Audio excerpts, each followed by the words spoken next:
Dans cette deuxième vidéo, on va corriger le deuxième exercice du partiel de première question d'analyse réelle, où il s'agissait de démontrer un théorème qu'on a déjà utilisé mais sans le démontrer, qui est le fait que si on change la valeur d'une fonction en un seul point, en quelque sorte, ça ne va rien changer à l'intégrale. Donc on avait déjà un peu parlé de cette propriété-là, mais on ne l'avait jamais vraiment démontré, et le but de cet exercice, c'est de démontrer proprement cette proposition. Donc allons-y, on prend une fonction f qui est intégrable et un point dans l'intervalle AB sur lequel elle est définie, et on définit une nouvelle fonction qui est presque pareille que f, mais au point C, elle vaut 0. Donc je ne sais pas si f de C, ça fait 0 ou pas. On va supposer que non. En tout cas, on n'a aucune information qui nous permette de dire si c'est le cas ou pas, puisqu'on ne sait pas qui est f. Donc l'idée ici, c'est qu'on a un intervalle AB. Toc, ici c'est A, ici c'est B. Sur cet intervalle, on a une fonction f. Riemann intégrable, c'est tout ce que je sais. Donc en particulier, là, je dessine une fonction f continue, mais en fait, on ne sait pas si f est continue. On ne peut pas affirmer que f est continue. Tout ce qu'on sait, c'est qu'elle est intégrable, et intégrale, ça n'implique pas que f est continue. Intégrable, ça veut juste dire que quand j'essaie de calculer l'intégrale de Riemann, ben ça marche. Donc ça, c'est f. Et puis, quelque part dans l'intervalle AB, j'ai un point C. Et la fonction g, elle est égale à f partout. C'est pas terrible mon dessin. Donc la fonction g, disais-je, elle est égale à f, sauf au point C, où elle vaut 0.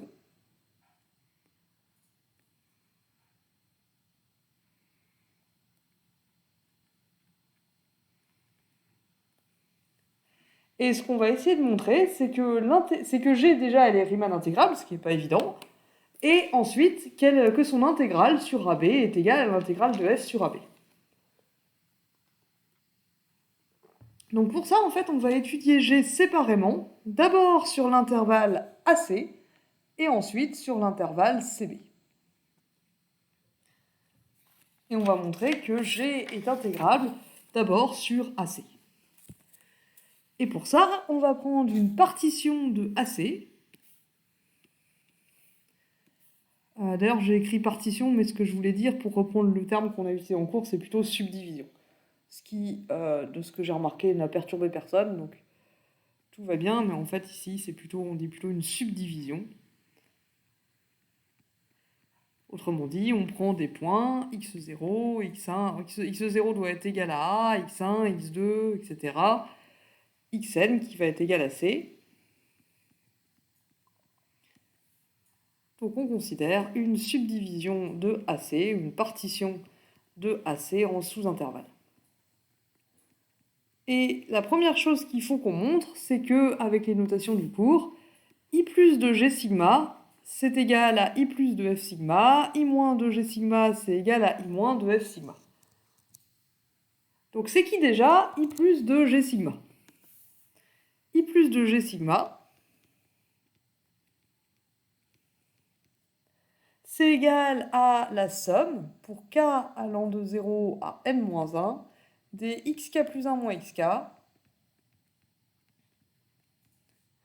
fois le sub de g sur l'intervalle ouvert, xk plus 1. Voilà, ça c'est I plus de g sigma, d'après la définition qu'on a donnée en cours. Alors, plusieurs choses ici que je voulais mentionner. Je ne sais pas qui c'est la fonction f, et je ne sais pas qui c'est la subdivision sigma. La subdivision sigma, ce n'est pas, a priori, la subdivision régulière. Il n'y a rien qui me permet de l'affirmer, et d'ailleurs, on ne peut pas se contenter de faire ça pour la subdivision régulière. Si on veut que ça marche pour la suite du raisonnement, il faut vraiment que sigma, ce soit une subdivision, n'importe laquelle, une subdivision de AC. Dans la subdivision sigma, il n'y a pas uniquement les points C et A.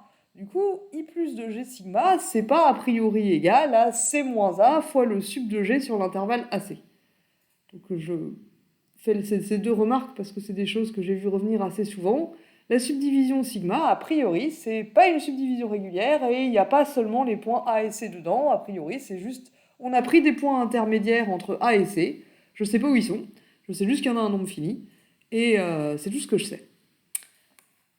Une autre remarque, c'est que dans la définition de I plus de G sigma, c'est important de préciser quel est l'intervalle ici sur lequel on prend le sub de G. Et pourquoi c'est important? C'est important parce que ce sont des intervalles ouverts. Et c'est ça qui va tout faire marcher. Ici, il y a un argument à donner. Donner la formule de... J'ai vu souvent passer I plus de G sigma égale cette somme. Ça, c'est très bien, vous connaissez. Et ensuite, le sub de G devient un sub de F parce que G égale F, ou parce que G égale F si X est différent de C, et personne ne m'explique vraiment pourquoi, du coup, qu'est-ce qui se passe si X égale C, ou pourquoi X est différent de C, ou d'accord. Et donc là, on peut pas juste remplacer le sub de G par le sub de F, c'est ici qu'il faut donner un argument. On veut faire ça, pourquoi on peut? Ce qu'on peut remarquer, c'est que xk plus 1, c'est un intervalle ouvert.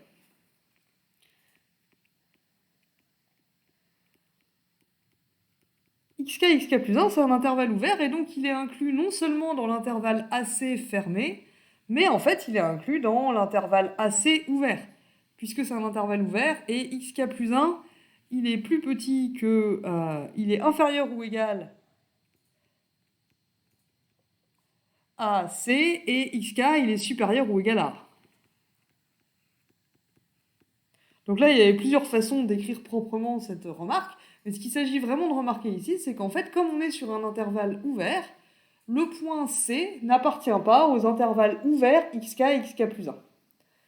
Xn, le dernier point de la subdivision, il est égal à C, mais dans la dernière partie de la subdivision, on regarde G sur l'intervalle ouvert xn-1 xn, donc xn-1 C, et par conséquent, on n'atteint jamais le point C. Il n'est jamais inclus dans un de ces intervalles ouverts.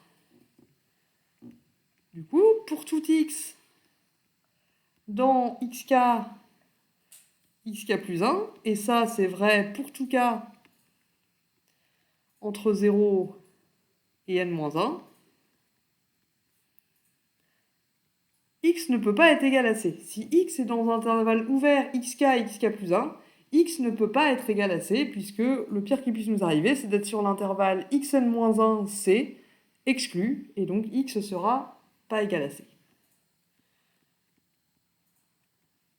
Et donc sur cet intervalle ouvert, comme x est différent de c, g de x égale f de x, donc le sup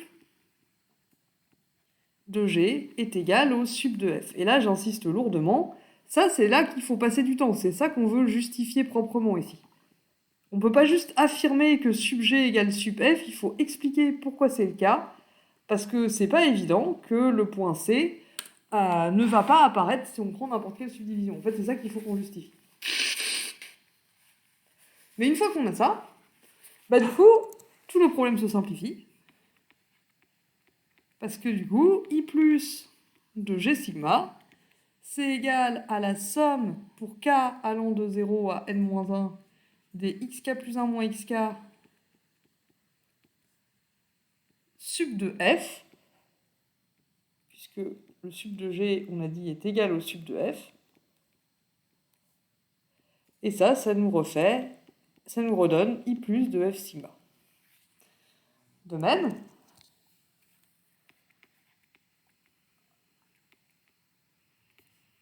I moins de G sigma, par définition, c'est la somme des xk plus 1 moins xk fois l'inf de f sur les intervalles ouverts xk plus 1, fois l'inf de g par définition, excusez-moi. Et justement, l'inf de g est égal à l'inf de f, puisque on est toujours sur des intervalles ouverts.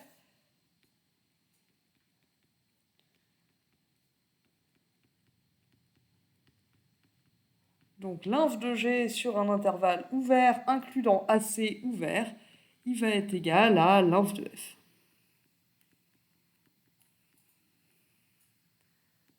Et du coup, on retombe sur la somme I- de f sigma. Et pourquoi ça c'est vrai? À nouveau, parce que pour tout cas, excusez-moi, entre 0 et n-1, et pour tout x dans xk xk plus 1, x est différent de c, donc g de x égale f de x. Donc, l'inf de g sur ces intervalles ouverts est égal à l'inf de f sur ces intervalles ouverts. Donc on a obtenu que si je prends n'importe quelle subdivision sigma de l'intervalle AC, I plus de G sigma, c'est égal à I moins de G sigma. Excusez-moi, I plus de G sigma, c'est égal à I plus de F sigma, et I moins de G sigma, c'est égal à I moins de F sigma. Et ça, quelle que soit la partition. Et c'est là que c'est important. Ça marche pour toutes les partitions, régulières ou pas, réduites à AC ou pas. Ce qui va nous permettre de faire la prochaine étape du raisonnement, où on doit montrer que I plus de G égale I plus de F et I moins de G égale I moins de F. Parce que du coup, I plus de G, c'est l'inf d'un ensemble. Attention, c'est pas juste l'inf des I plus de G sigma. Si vous écrivez ça, on voit pas très bien sur quoi vous prenez l'inf. L'inf sur les X, l'inf sur les... Et I plus de G, c'est pas non plus une limite. Il y a beaucoup de fois où j'ai vu passer limite quand n tend vers plus l'infini de I plus de G sigma. Mais dans I plus de G sigma, c'est pas clair qui c'est n ou qu'est-ce qui se passe quand n tend vers l'infini. C'est pas comme si on pouvait rajouter des points de façon naturelle. À la limite, c'est plus cohérent si vous avez utilisé la subdivision régulière, mais même ça, c'est pas forcément vrai. I plus de G, c'est pas nécessairement la limite de I plus de G sigma n. Du coup, il y a des gens qui m'ont rajouté un petit n en bas du sigma, des fois que je l'ai oublié dans l'énoncé. Non, je voulais vraiment dire sigma, une partition quelconque. Donc attention, ici, I plus de G, c'est pas une limite. I plus de G, c'est l'inf de I plus de G sigma, et l'inf sur quoi? L'inf sur toutes les subdivisions possibles.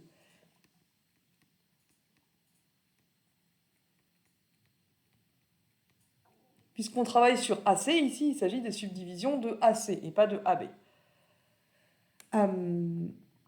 Et du coup, ici, ce qu'on peut remarquer, c'est que pour tout sigma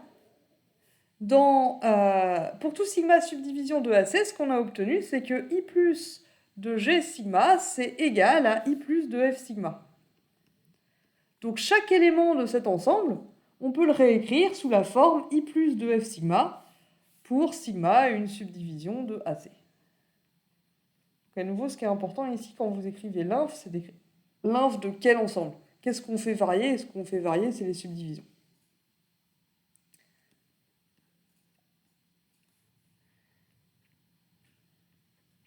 Donc là, ce qui est important, justement, c'est que quelle que soit la subdivision sigma,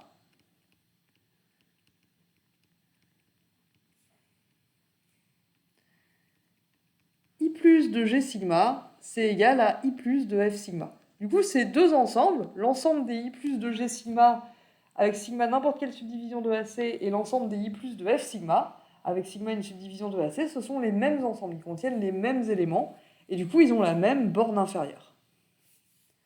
Et du coup, là, ce qui est important, c'est que ce soit vrai, cette égalité soit vraie, quelle que soit la subdivision.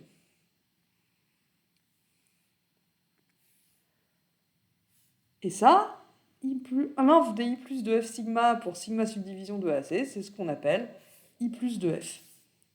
Donc on obtient que I plus de G est égal à I plus de F.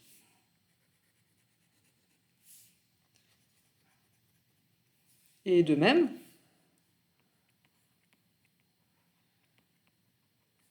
I moins de G, c'est le sup d'un certain ensemble, c'est le sup de l'ensemble des I moins de G sigma pour sigma toutes les subdivisions possibles de AB, de AC, pardon. On est sur AC pour le moment. Et on a dit que I moins de G sigma, quel que soit sigma, c'est égal à I moins de F sigma. Donc ici, on peut remplacer par I moins de F sigma, toujours pour sigma une subdivision de AC, et on obtient I moins de F. Donc I moins de G aussi est égal à I moins de F, et c'est tout ce qu'on nous demandait pour cette question. Donc attention, ici, il n'y a pas besoin de passage à la limite, il n'y a pas non plus besoin de faire des inégalités avec i moins de f qui est plus petit que i plus de f, qui est plus petit que i plus de f sigma, et de l'autre côté, c'est i plus grand que i moins de g sigma. C'est pas la peine de faire ça parce qu'on ne peut pas soustraire des inégalités et on ne peut pas en déduire comme ça que i plus de g égale i plus de f, i moins de g égale i moins de f. Donc attention ici à ne pas utiliser des inégalités qui finalement n'aboutissent pas, puis ensuite mettre la conclusion après un. Donc ça c'est un bluff un petit peu gros. Et ensuite, on nous demande d'en déduire que g est Riemann intégrable sur AC et de donner la valeur de son intégrale. Alors, deuxième point. Ce qu'on sait, alors attention, on ne sait pas si g est continu, parce qu'on ne sait pas si f est continu. Et en particulier, on a des raisons de suspecter qu'au moins au point C, vu qu'on a collé 0 quoi qu'il arrive, on a des raisons de suspecter que g, elle n'est pas continue en C, en fait. Donc attention, on n'a aucune information sur G. On ne sait pas si elle est croissante, on ne sait pas si elle est décroissante, on ne sait pas si elle est continue. On ne sait rien de tout ça sur F et on ne sait rien de tout ça sur G non plus. Donc on ne peut pas utiliser ça ici.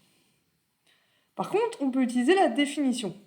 Tout ce qu'on sait sur F, c'est que F est Riemann intégrable sur AB, et donc elle est Riemann intégrable sur AC.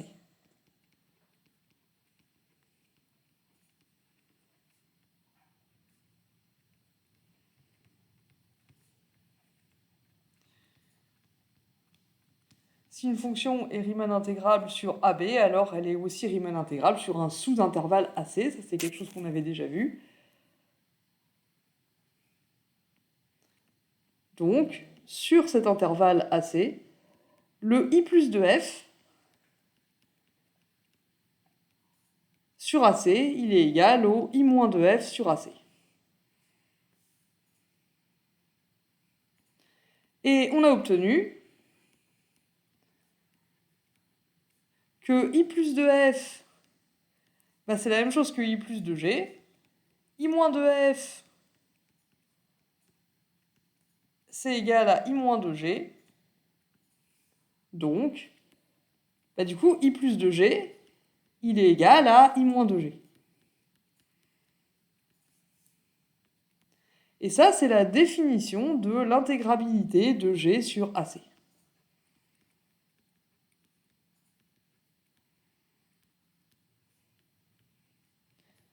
Et c'est qui son intégrale? Son intégrale, elle est égale à i plus de f, qui est égal à i plus de g, qui est égal à i moins de g, mais surtout qui est égal à i plus de f et i moins de f. Donc l'intégrale entre a et c de g, elle est égale à i plus de g. Or, i plus de g, c'est pareil que i plus de f. Et i plus de f, ça nous donne l'intégrale entre a et c de f de dtt. Donc ici, en revenant à la définition, on obtient les deux propriétés à vérifier, que g est intégrable sur AC, et que son intégrale, si on veut la calculer, il nous suffit de calculer l'intégrale de f.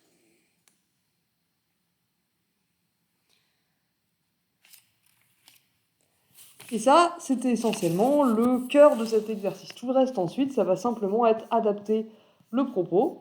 Donc notamment, dans la suite des questions, on nous demande de montrer de la même façon que G est Riemann intégrable, que G est Riemann intégrable sur l'intervalle CB. Ça va être la même chose. Sur l'intervalle CB, si on prend une subdivision de CB, de la même façon,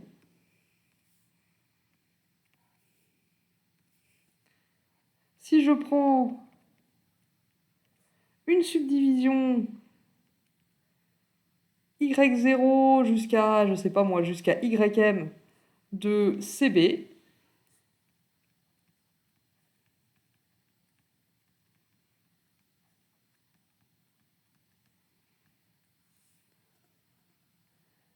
alors je vais obtenir de la même façon que pour tout j entre 0 et m, moins 1, et pour tout x dans l'intervalle ouvert yj plus 1, on va avoir x qui est différent de c, parce que yj plus 1, c'est un intervalle ouvert, donc il est inclus dans CB ouvert, et donc sur cet intervalle,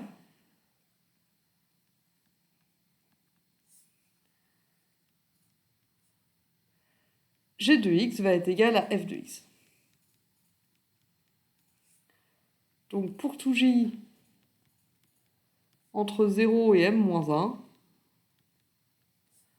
le sup de g sur l'intervalle yj plus 1, il est égal au sup de f sur cet intervalle.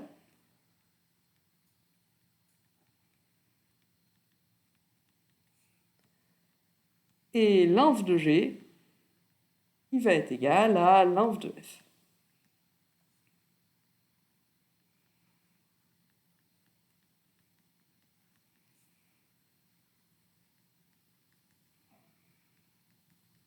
Donc c'était vraiment ça le cœur de l'argument, donc c'est ça qu'il faut justifier, inutile ensuite de refaire tout le reste. On en déduit que I plus de G taux, donc la somme supérieure associée à la partition taux, elle va être égale à I plus de F taux. Et pareil pour les I-.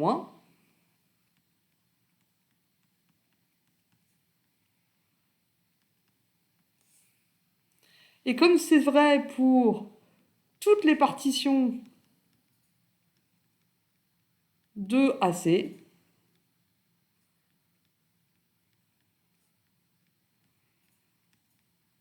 de CB, pardon, du coup on est sur CB maintenant. On a donc le I plus de G cette fois sur CB. Il est égal au I plus de F sur CB. Donc là, c'est plus les mêmes I plus de G et I plus de F. C'est un peu dommage, la notation ne précise pas quel est l'intervalle. Ici, c'est les I plus de G, donc les sup et les inf de toutes les subdivisions possibles sur CB. Et pareil pour les I-.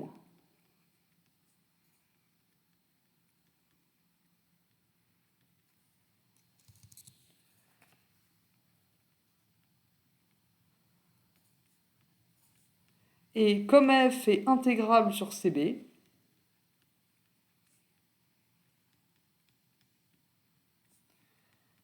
sur cet intervalle aussi, on a I plus de f égale I moins de f. Donc, I plus de G égale I moins de G.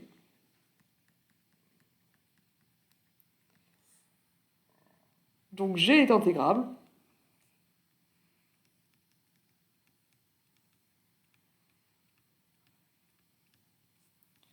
Et on ne nous le demande pas, mais on va en avoir besoin après.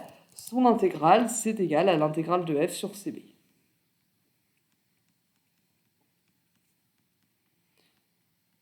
Donc là, j'ai fait un peu la version longue. Vous pouviez écourter un peu en rappelant moins d'étapes du raisonnement précédent. Du coup, le moment que vous m'avez montré, que vous avez compris comment on passe de ce cas à un autre cas.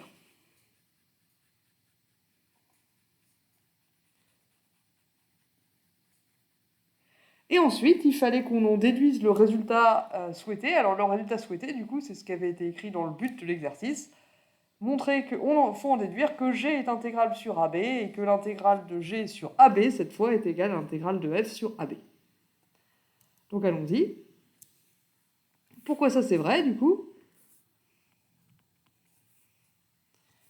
Ben, on a obtenu que G est intégrable sur AC et sur CB. Donc d'après un théorème qu'on a vu, d'après le théorème de Schall, en fait, elle est aussi intégrable sur AB. C'est une partie du théorème de Schall. Le théorème de Schall, il donne pas juste l'égalité entre l'intégrale de G sur AB et la somme des deux intégrales sur AC et sur CB. Il parle aussi d'intégrabilité. G est intégrable sur AC et sur CB, donc par le théorème de Schall.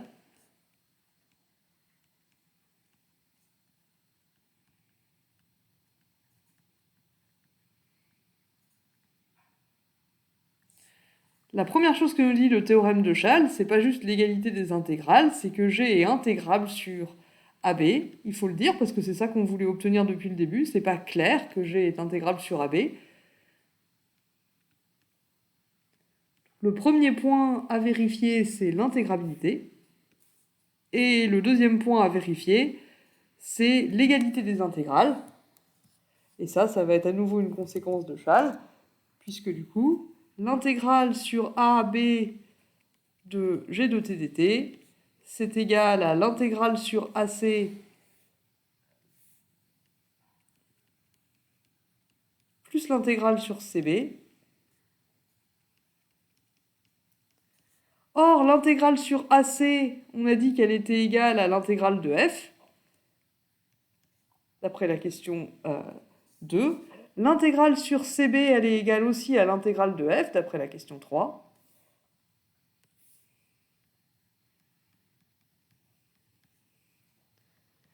Et d'après Schall à nouveau, ça c'est égal à l'intégrale sur AB de f de t dt.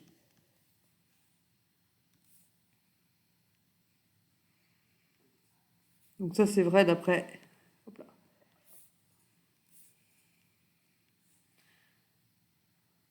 Ça, c'est vérifié d'après la question 3, d'après la question 2.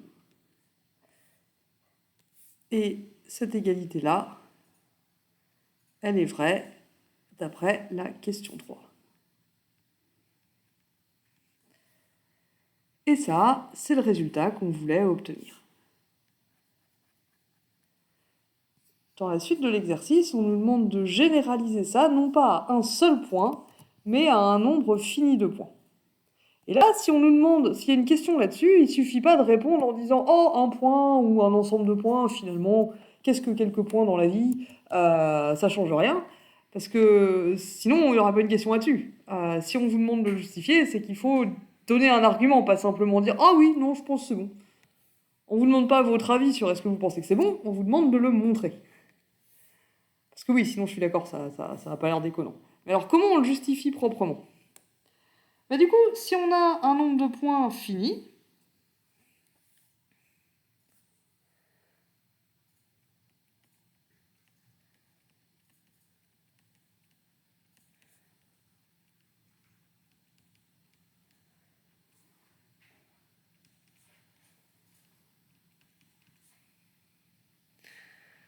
si on utilise le raisonnement fait à la question 1 et à la question 3,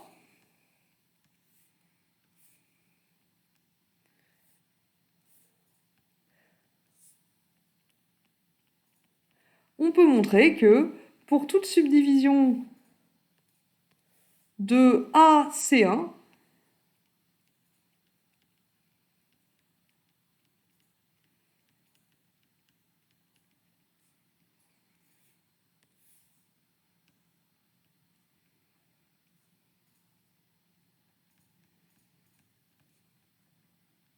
puisque du coup on va se restreindre à des intervalles ouverts, on aura I plus de G sigma 1 égale I plus de F sigma 1. Pareil pour les I-.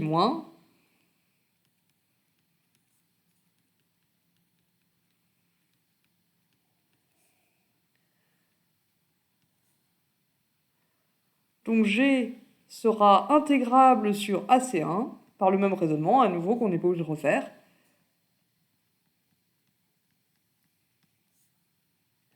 Et l'intégrale entre A et C1 de G de T dt, elle va être égale à l'intégrale entre A et C1 de F de T dt. De même, G va être intégrable sur C1, C2. G va être intégrable sur C1, C2, sur C2, C3, sur C3, C4. Bref, G va être intégrable sur CK, CK plus 1. Pour tout cas entre 1 et n-1. À nouveau, parce que quand on va étudier les I plus de G sigma k, si sigma k c'est une partition de CK, CK plus 1, on utilisera des intervalles ouverts, et donc sur ces intervalles ouverts, la fonction G sera égale à la fonction f.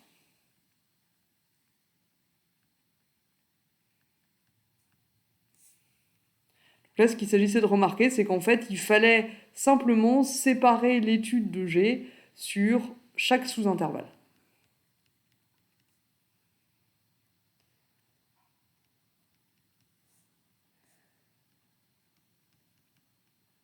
Et il ne nous reste plus que l'intervalle CK plus 1 B.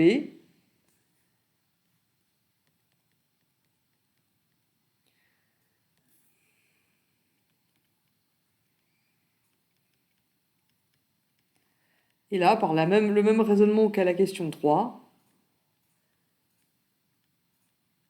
pardon, sur CNB,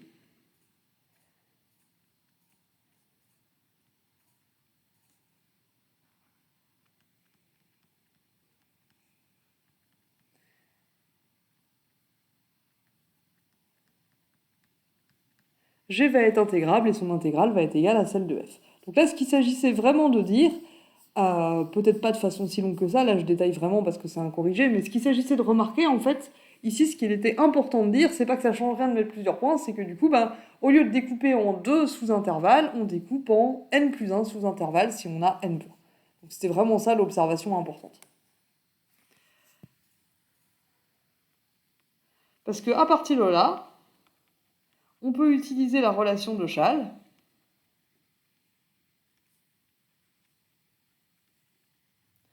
pour dire qu'on peut recoller 2 par 2 les intervalles, puisque G est intégrable sur AC1 et sur C1C2, elle est intégrable sur AC2, elle est intégrable sur AC2 et sur C2C3, donc elle est intégrable sur AC3, et ainsi de suite jusqu'à ce qu'on arrive à B. Donc G est intégrable sur AB. Comment on sait ça? On utilise Schall sur AC1 et C1C2. Ça nous donne AC2.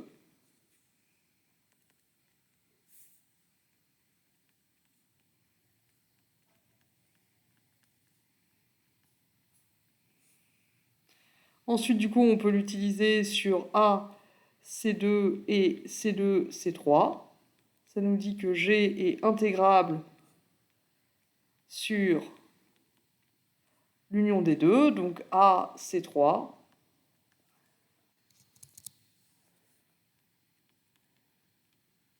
Et du coup, par récurrence, pour tout cas entre 1 et n, G est intégrable sur A, CK. Et en fin de compte, on trouve qu'elle est intégrable sur A, Cn.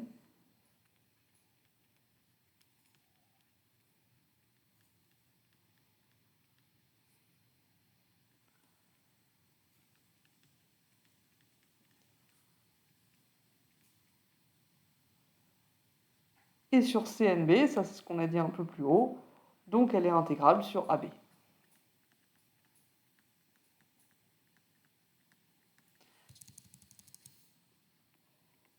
Et de plus, son intégrale sur AB,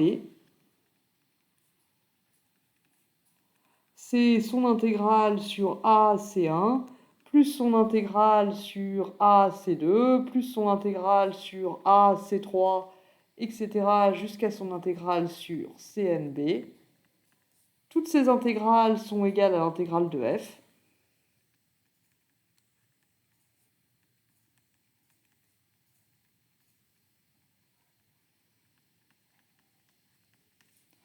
Et toujours par Schall, ça nous redonne l'intégrale sur AB de f de t dt.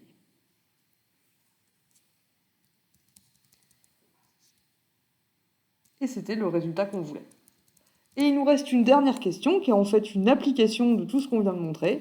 On va l'appliquer avec la fonction f de x égale x au carré sur l'intervalle 0,10. Donc notons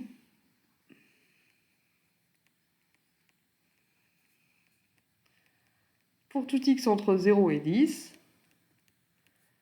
f de x égale x au carré. Cette fonction-là, elle est Riemann intégrable parce qu'elle est continue. On peut aussi dire qu'elle est monotone.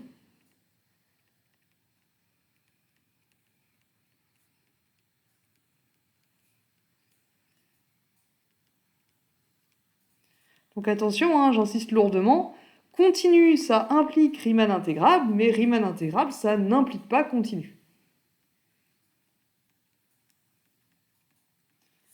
Et du coup, j'ai la fonction f de x égale x au carré, et du coup, h de x, elle est égale à f de x si x n'appartient pas à l'ensemble 0, 1, etc. jusqu'à 10.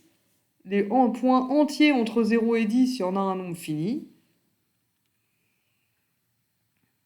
Et 0 sinon. Donc en fait, on est dans le cas d'application de la question 5.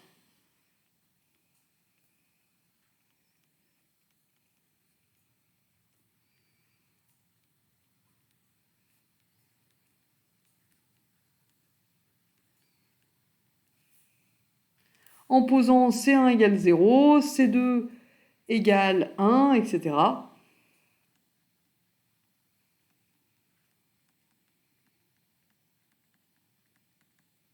Jusqu'à C11 égale 10, parce que oui, du coup, il y a 8 points.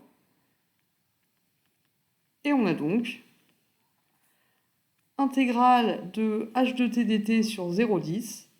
Bah, du coup, c'est égal à l'intégrale de f, c'est-à-dire à l'intégrale de t carré sur 0,10. Il n'y a plus qu'à primitiver t carré, on peut appliquer ce théorème parce que c'est une fonction continue. On obtient t au cube sur 3 entre 0 et 10, ce qui nous donne finalement 10 puissance 3, c'est-à-dire 1000, divisé par 3. Et c'est tout ce qu'on avait à faire pour cet exercice. Je vous remercie de votre attention encore une fois.